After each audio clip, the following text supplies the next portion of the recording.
there is an opportunity now, I think, as things get more automated, to bring that digital marketing budget and kind of swing it back the other way to the longer term brand type of things. If you're a brand in the B2B space that is supposed to be friendly, is supposed to be approachable, supposed to have subject matter experts you can trust that are accessible and solve problems for other businesses, well, you can put them on a chatbot. Welcome to the B2B Digitized Podcast, where leaders of B2B technology startups and scale-ups learn how to use digital transformation to differentiate, educate, build trust, improve competitive positioning, close sales faster without compromise, and scale revenue growth. Now here's your host, Joshua Feinberg from SP Home Run. Hi, it's Joshua Feinberg from the B2B Digitized Podcast, and I have a very special guest with me here today. I'm welcoming Chris Carpentier, who is a product marketing manager at Benchmark in Phoenix. Chris, welcome to the podcast. Thanks so much for joining me today. Thanks for having me, Josh. You were the original, as far as I'm concerned, for getting me into marketing in the first place. I remember when you were hosting the HubSpot user groups over down in Boca Raton, Florida. And I attended one of those as a part of a SCORE conference, Service Corps Retired Executives, I think junior year or something. That's really what kind of pushed me in this direction. So it's kind of surreal to be here now and talking to you many years later, and really appreciate to be on the show. Oh, that's awesome. It's funny, when looking back now, when we first met, it was probably back in 2015, about 6 years ago. Mm-hmm. What impressed me is I didn't see a lot of college students taking the initiative to come out and learn about small business issues and entrepreneurial issues. And it reminded me a little bit of something that I would have done my junior, sophomore, senior year in college, trying to figure out everything about what to do with next steps. So yeah, that really made a strong impression. And I remember you also were instrumental in introducing me to the folks at Tech Runway too. So you were involved with that at the time. Cool. So for our viewers, our listeners who aren't familiar with your background, could you walk me through a little bit about your career journey, how you ended up in your current role at Benchmark, and kind of steps along the way that got you there? Sure. So like we were talking about just now, as far as my start in business, started at Florida Atlantic University, have a really good entrepreneurship program over there. So I got a degree in management and entrepreneurship at FAU, really got involved in the startup community, Tech Runway being a great example of an accelerator that is spinning out some really, really exciting businesses in the South Florida area. From there, wanted to go to a tech company, found a really exciting one in Telit, which is an IoT company primarily, and started as a kind of generalist in the marketing team and really started focusing more in the 3-year tenure there towards content marketing and digital marketing as kind of my specialty area and something I really enjoyed. After that, wanted to go get my MBA, decided it'd be a good time to get a broader, higher level scope of the world of business and how I could contribute. So I found the Arizona State University MBA program to be a really, really exciting one to join. Again, kind of similar to FAU as far as a really great startup culture, a really great tech scene over here too in Phoenix that's growing. So that was attractive to me, along with the weather. Going from Florida to Arizona, you can see where my priorities lie. So 2 years there, did an internship at Merck in their strategy, the pharmaceutical company Merck, in their strategy department, specifically for sales and marketing. That was really interesting. Completely not focused on external messaging, more internally getting everybody together and on the same page as what markets to target and different things like that, out of my comfort zone, but that's what made it exciting. And then decided to stay in Tempe when it came to full-time employment after the MBA, and this is where Benchmark seemed like a great fit. So Benchmark is about a $2 billion size firm in the what people mostly see as the contract manufacturing space. We call ourselves like an engineering manufacturing services firm. So we help bring products to market for larger OEMs that operate in pretty complicated or regulatory heavy spaces. And it was an exciting role for me because I got to dip my hand a little bit into product marketing, even if primarily we're offering these manufacturing services. How we bring them to market, value propositions and things like that is what I focus on in the industrial, medical and semi-cap sectors. So it's been about 3 months in the Benchmark role, really enjoying it so far. And yeah, we're wrapping our heads around all sorts of these digital strategies that you bring up on the podcast every week. really fascinating too, to look at your background, that you've managed in a very short period of time to have experience with entrepreneurs, startups, like pre-revenue, mid-market for a couple of years, and now enterprise, which would really give you some very interesting perspective on how to structure different campaigns and goals and initiatives with very different levels of resources. Early on, I'm trying to capture as much perspective as possible to inform the rest of my career. So I'm really grateful and blessed that I've been able to do that so far. Yeah. That's terrific. So for someone that is just getting started, that's contemplating a career in marketing and working with a company that's going to be focused a little bit more on the business side, on B2B, what advice would you give to someone that's just starting out that they should be thinking about in the first couple of years of their career? I would say it's really important for those type of folks to kind of put themselves in the shoes of the buyer and try to really understand the buyer journey on a deeper type of level. I think that, you know, when you're going into like the B2B marketing world, it's kind of easy to focus on, okay, let me put out as much content as possible. You know, what are the different topics that the company I'm working for covers? And okay, like, let me put out some content and we'll go from there. But I think in that rush of things, and that's a new learning for them, right? They're going into the B2B marketing world. Maybe they haven't written blogs before. Maybe they haven't, you know, identified what a customer journey is or the different steps to it. So they focus on these like external big things.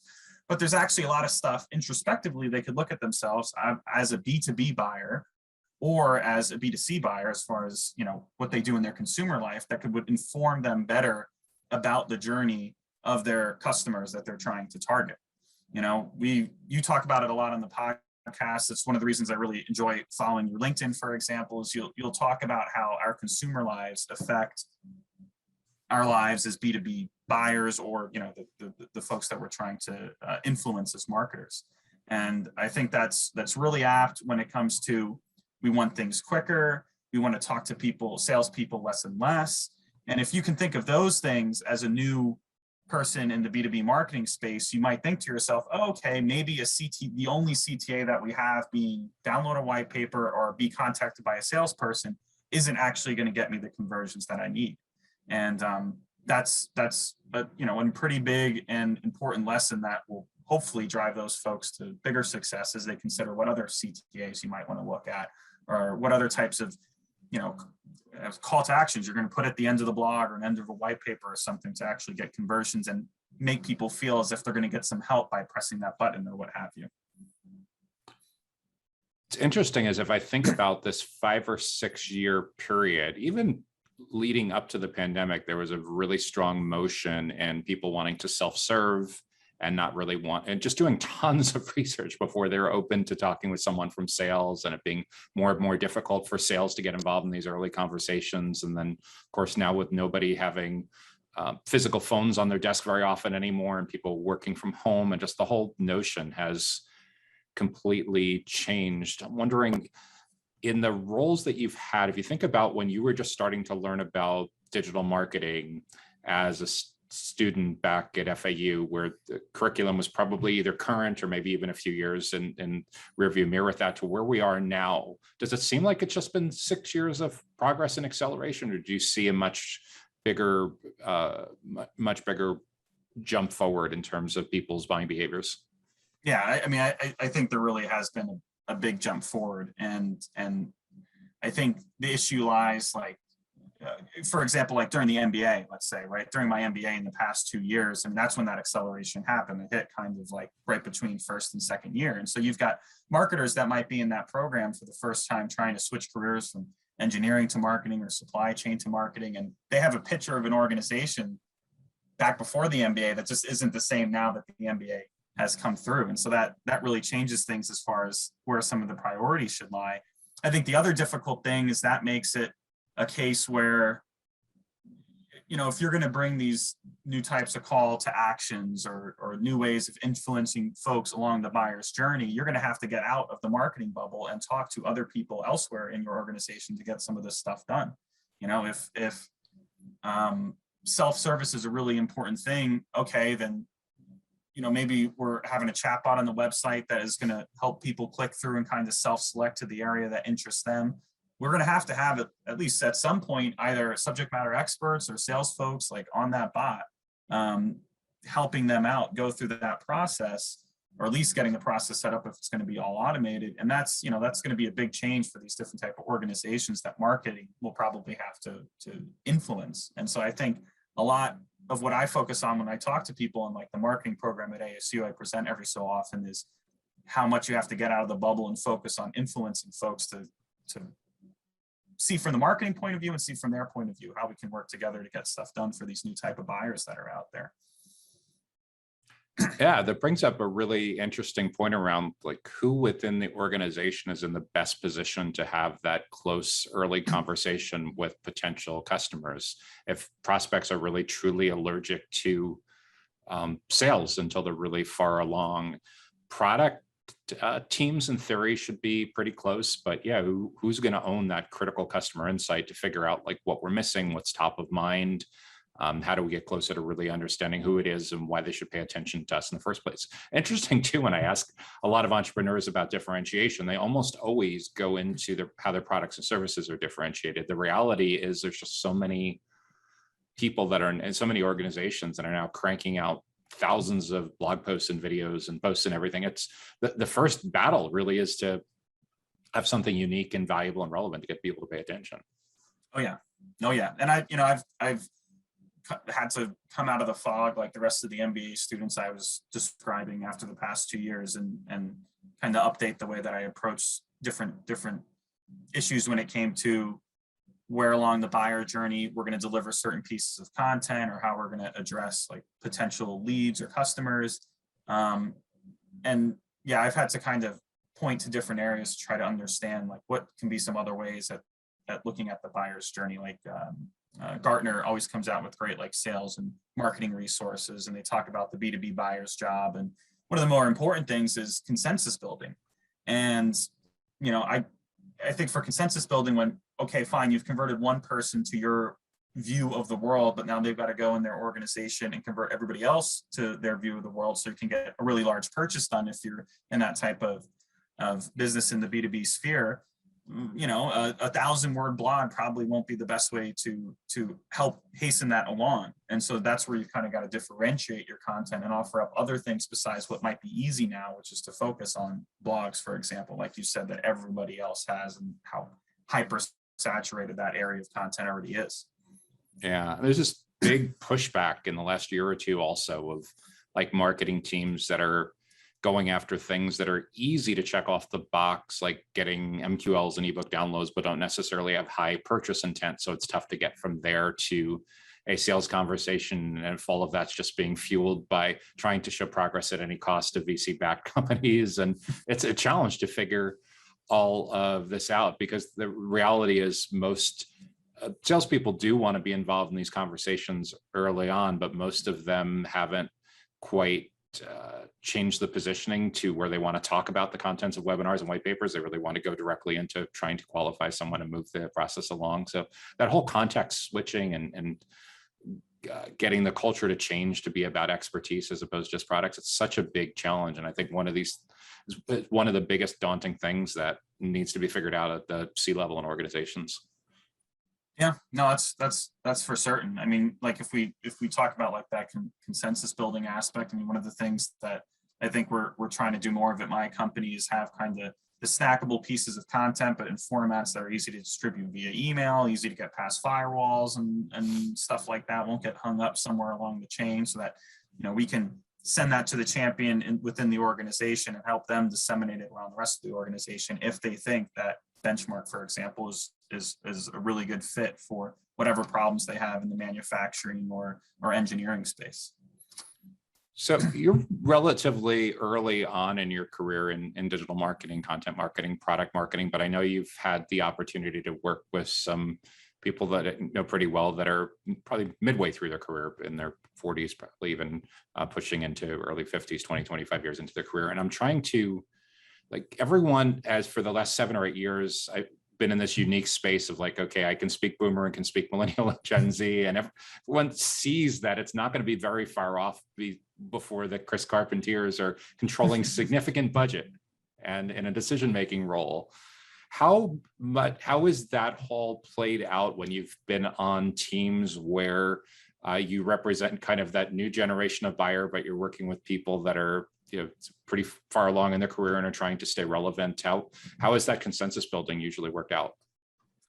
Yeah, I mean, it's something certainly I'm doing right now as I try to kind of bring different tools into the benchmarks marketing tool set to help us kind of figure out, either from the perspective of, if I was a buyer, how would I want to be interacted with, or I am a buyer and these are the different ways I've interacted with other companies. Can we bring these type of things in from the inside looking out to make our content creation process easier, or what have you? I mean, there's a lot of, I think, really great tools that are coming out as far as content automation to a certain extent is concerned, as far as making it easier to make bite-sized pieces of content, for example.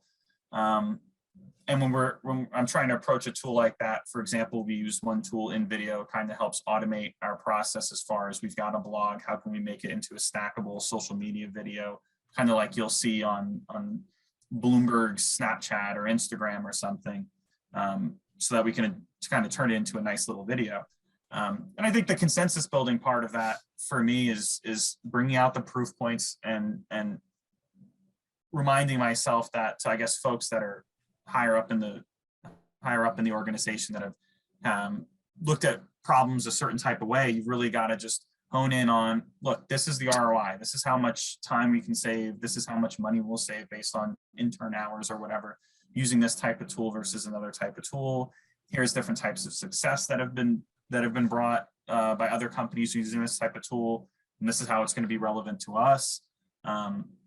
The MBA, for example, teaches you a lot about how you're going to be building consensus or an organization and how important that is. I think, going back to the first question about folks that are new to the digital marketing sphere, the consensus building part is a really, really critical part. And I think you have to be really honed in on how your managers, for example, might interpret the world. And I think for me, it goes back to the ROI. It goes back to, if we're going to dedicate this amount of budget, what are we going to get out of it? Is this going to make my life easier or harder?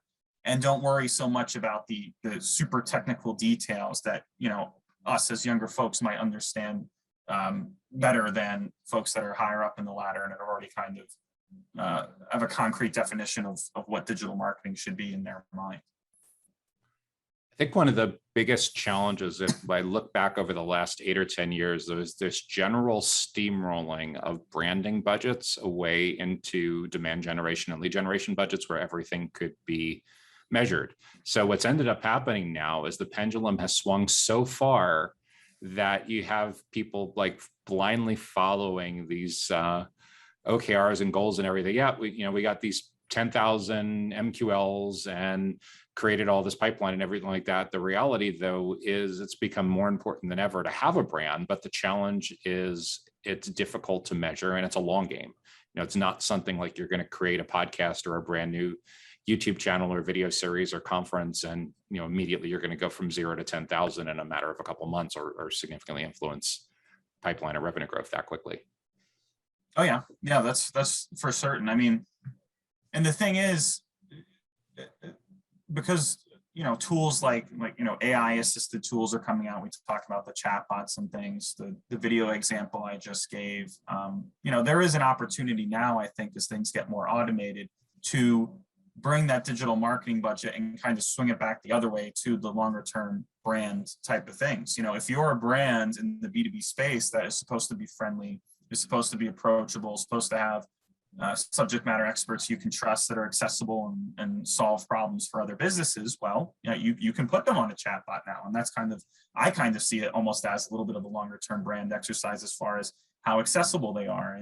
And you might chalk that up to brand if you're looking at a big organization, 10 people click through a chatbot, and you have actually built up in their minds brand equity that you are an approachable brand. I think there's ways to do that now with the tools that are coming out that may have not been 5 or 10 years earlier down in digital marketing experience, as far as ways to customize how you approach the buyer journey and how you reach out to folks and get moments of value that are really going to speak out to the potential consumers, as your organization really is not only talking the talk, but walking the walk when it comes to whatever brand they say that they have.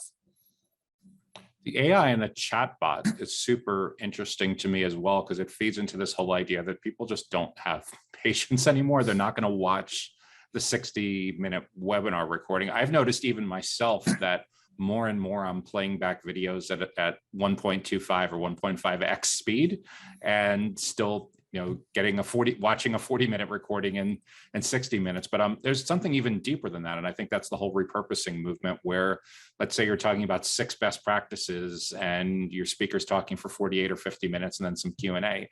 It's very likely that the audience doesn't love all 6 of those best practices equally. And like number 2 and 5 are where they really pop. And if you chop them up in smaller 3 and 5 minute videos, you'll likely get people to watch the whole thing, as opposed to getting bummed and saying, I'm looking at my analytics and my heat map and the video hosting software or YouTube or whatever, and why are people only making it to minute number 12 out of 60? Don't they know all the good stuff? And it's really, it's the same thing with the long form content.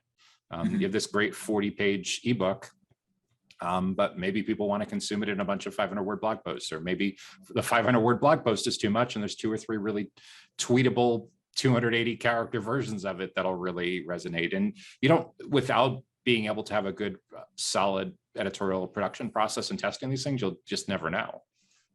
Yep, no, that's for certain. I mean, I'm a fan of your podcast, but the way that I take it in is by LinkedIn posts and different things that you're posting all the different times, right? I'm not even sitting down maybe to listen to that whole thing, but the snippets is what, really gets me. And it's also has the benefit of you've gone in after the fact, after the conversation, and curated what you think the best and most relevant pieces of content are going to be, and I am still following up enough that I think at the end of the day, after maybe 3 posts or something, I'm getting the full picture of what was conversed with, that specific podcast guest or something.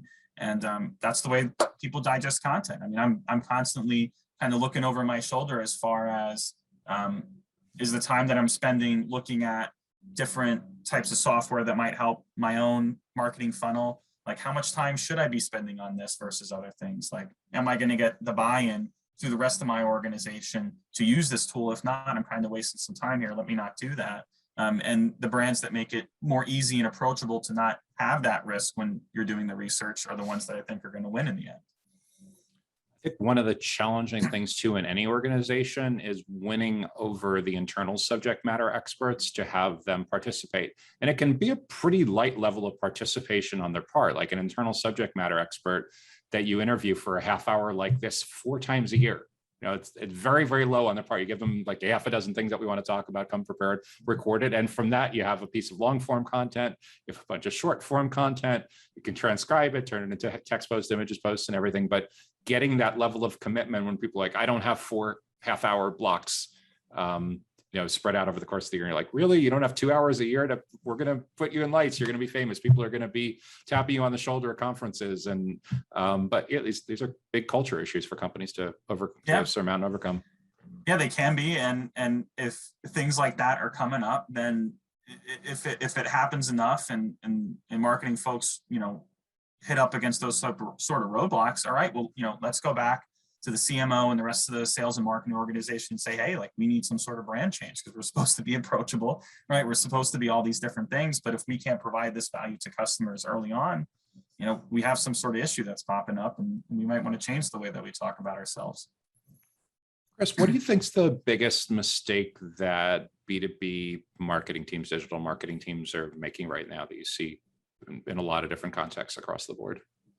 Yeah, I think, a lot of it's covered, and we just happened to bring it up earlier in the conversation, but the idea about being true to your brand and having the right tools in place or having the right organizational buy-in in place to deliver on those brand promises as far as digital goes is really important. I mean, that's what I thought would be a good thing to cover in that point, because there's a lot of organizations, as we mentioned, that aren't getting the subject matter expert buy-in, aren't getting, don't have the right tools at the forefront of the customer journey to deliver on some of their promises about being friendly or being approachable. And I think that's where it's really important to either step back and look at your digital tool set if you're just the marketing team kind of in your own bubble type of thing.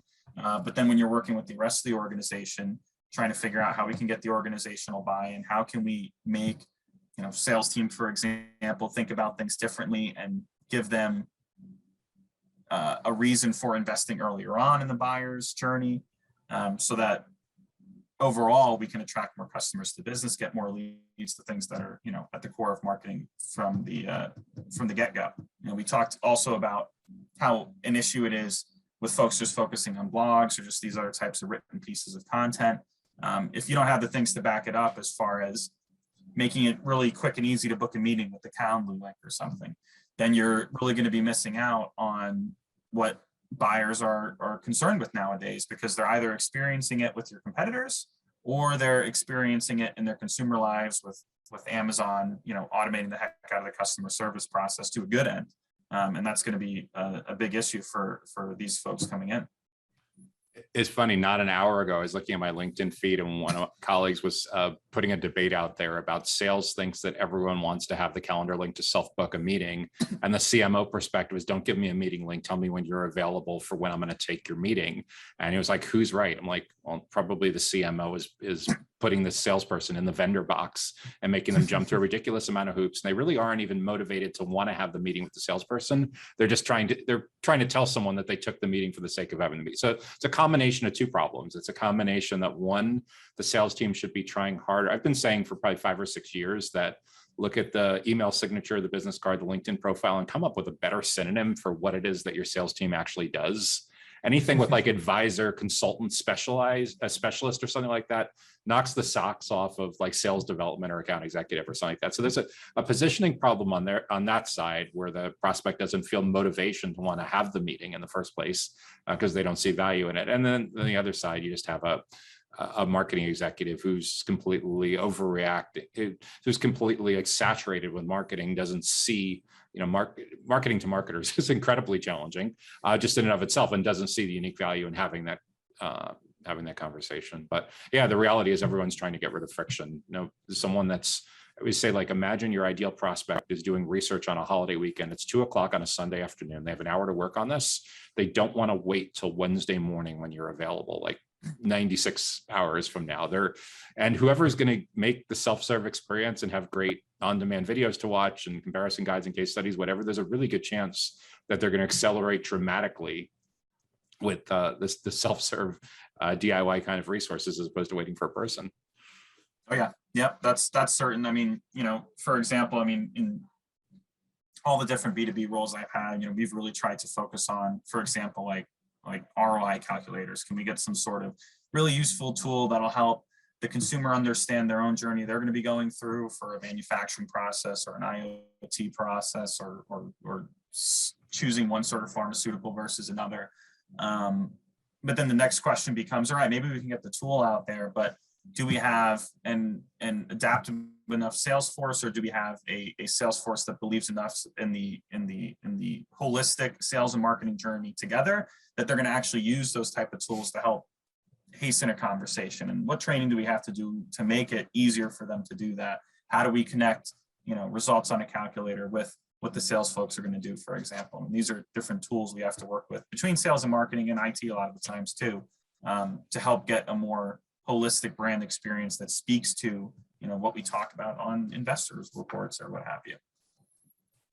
I think too, the idea of the case study interviews and similar kinds of social proof is incredibly important now, just because people have become so much more cynical, jaded, resistant to this. And whether it's content like that on your own site, obviously you're only going to share your big success stories with content they come across on review websites. People are all influenced as they go through that flywheel motion of where are the customers that turned into the promoters and the evangelists and the brand ambassadors that are going to help to fuel that positive word of mouth. Exactly. Yeah. It's all back to the brand. That's completely true. So Chris, a final area I wanted to ask you about today is where you think digital marketing in a B2B context is headed next. Is there something that you see going on right now where we're going to look back 2 years from now and realize that there was a big inflection point going on? I really am trying to keep as close an eye as possible on some of the different tools that are coming up as far as like the content automation goes. I touched a little bit briefly on it before, But things that you see going on with GPT-3 for text interpretation, and then putting out some sort of text inputs and outputs. Some of the deep fake AI technology that you see out there. I mean, right now they're being used to humorously, copy, mirror politicians and different things for commercials and whatnot. But I think that's going to allow for organizations that know that ABM is important, right? ABM is certainly, I can speak for all the organizations I've worked in, that's completely the way that they've been going as far as how they think about marketing, going, starting off with a few organizations and landing and expanding from there. These automation tools, I think, are really going to help more sophisticated strategies go through, as far as how you can, I mean, right now there's tools out there. You can record yourself like we're doing right now with the video and saying, hi, I'm Chris, check out this company and this tool we have. And then through like some of the deep fake technology, it'll be iterated 100 different times. It'll go to 100 different contacts in a certain organization or something. And I think those type of tools is really what's going to help organizations that are suffering with, smaller and smaller marketing budgets still have, pretty sophisticated ABM type of campaigns. But it's going to be, like we were talking about earlier, with the younger generation come up. It's going to be the TikTok generation. I think that's really going to embrace that and make that happen. And hopefully, upper level managers will be open to those type of suggestions and let them flow through the organization, so they can really differentiate themselves against competitors by giving a personalized type of experience through these AI type of tools that make it a lot easier to address a large audience in a personalized type of way. I've even seen among the podcasting tools, there's one that was Descript, where it actually not only transcribes, but it will automatically detect all of your ums and ahs and filler words and get those out of there, not only on the transcript, but on the audio. But then you can go back and it takes a sample of your voice. And if you missed a couple words, it simulates your voice without having to go back and re-record it. So if you have any kind of training content, like HubSpot Academy is a fantastic example of this, where there's certain content that changes like monthly. There's certain content that is a little more evergreen. They're good for a year or two, and they're trying to make it more modular. If you think about podcast or product content, where, in between when you did the recording and when it's going live, 2 weeks later, there's like 2 changes that need to be made without resetting the whole thing. Like, amazing what the AI is able to help you figure out and simulate with that. So yeah, that makes a ton of sense, especially applying it to ABM and the concept of shorter and shorter videos. YouTube's already copying TikTok with that, right? The YouTube Shorts now. No attention span. That's for sure. Yeah, I've basically had to delete YouTube because of that, because I'm sucked into that funnel. No TikTok, but I got the YouTube. But the and hopefully that these type of AI tools bring out a larger conversation to have about now we can kind of err less on the side of caution when it comes to making content in the B2B setting. I think that's one thing that hangs up a lot of B2B teams is let's not try new things. Let's make sure everything's buttoned up and really creative. Let's buy, a $5 million studio to record things. And that's appropriate for some things, but maybe not for others, like we're doing right now. And these tools, these AI tools, can back up a lot of it as far as post-editing goes, so that you can be confident in the content that you're putting out to your consumers, and also not invest quite as much time in it. So you can experiment more and figure out what works and what doesn't work. And then a year later, put the budget in the appropriate place based on what you've learned from the data. Even just pre-pandemic to where we are now, when I used to approach small business owners about video, their first reaction was at $3,000 to $5,000 for a 1 or 2 minute professionally produced, overproduced video that would take 2 months to create. And things would change 2 months after it went live, and it would sit under museum glass and not get touched. And there still is a place for some of that. It's probably for a small business, 10 or 20%, but the other 80% is this. Your product changes and you need to update your explainer video. The studio is like Camtasia or Zoom Video or something like that now, and it's recorded and it's live that day or the next day. So it allows rapid iterations on all of this. And most of all, the education, the trust building, the bonding is there much faster. A lot less sterile, a lot less corporate. And the iterative nature of that type of content might be scary to a lot of folks, but it should be a lot less scary, because you can always just, change something out or re-record a new video, and it's a 30-minute investment in time instead of an hour or something, or not an hour, days and weeks. there's always, if you think about the content calendar, the editorial calendar, there's always 10 ideas. And like, I'm going to guess and say that number 2 and number 7 are going to be the best ones. And you're going to think it's like, no, Josh, it's like 3 and 5. And it ends up being like one that neither of us picked. And you won't know that if you don't have a way to produce and ship quickly and look at the data. Oh yeah, no, that's the truth. All that makes a world of difference to figuring out what's working, better customer experience, and helping to solve your goals. Well, Chris, I really appreciate you taking the time to join me on the podcast today. If someone has any questions for you or wants to connect, what's the best way to reach you? I know you're active on LinkedIn. Yeah, LinkedIn would be the way to go for sure. Yeah, definitely share any questions you have or whatever, go on LinkedIn. I'm happy to talk to people there and kind of talk a little bit more about my journey, especially hopefully it'd be fun. Some of the younger folks that are coming through digital that want to ask questions. I'm more than happy in all ears to offer what opinions or experience I can. Great. And if someone wants to learn a little bit more about Benchmark and the work that your team does, what's the best URL you'd send them to? So it's tricky. It's the company's Benchmark, but you got to go to bench.com. That's the URL that we got. And so you could learn more about all the different manufacturing and engineering services we do for organizations that are in really complex markets, usually regulated ones that might want to bring a certain product to market.